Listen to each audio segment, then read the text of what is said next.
أبجيجا. السلام عليكم ورحمة الله تعالى وبركاته. كلمة سمعناها كثير خلاص في الميديا في الفترة اللي فاتت دي، اللي هي كلمة أبجيجا. فيعني شنو أبجيجا في التراث السوداني؟ موجودة ولا ما كانت موجودة؟ نعم كانت موجودة، لكن كانت بتعني لنا شنو؟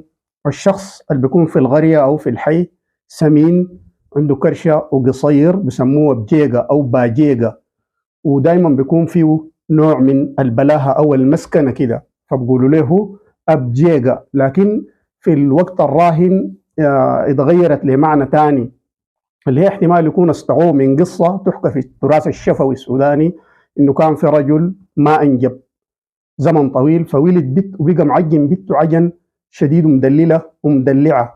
ففي يوم من الأيام بنته ذهبت إنها من شرق البحر لغرب البحر عشان تزور جدتها، وحدثت إنه المركب كانت حتغرق به، لكن نجوا منها. فلما جات راجعة أبوها كرم لها ومنعها تاني ما تطلع، وبقى مسيطر عليها. فتقريبا اتخذت من القصة دي انه في الناس الليبراليين والناس اللي بيؤمنوا بحقوق المراه بقوا يتهكموا بها على الناس اللي ما بيؤمنوا بحقوق المراه وما بيدوا المراه حقوقها، فبقوا يسموه ابجيجا.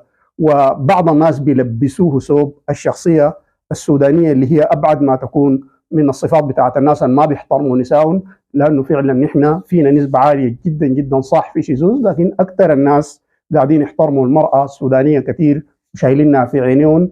وديل دعاة التحرر بتاع المرأة، التحرر الكلي، هم اللي قاعدين يقولوا عليه الشخصية السودانية أبجيجا، يعني الشخص المسيطر على المرأة وماسكة تماما وحارمها الخروج وحارمها حقوقها كلها حتى مواريثها، فتسمى أبجيجا. وشكرا لكم.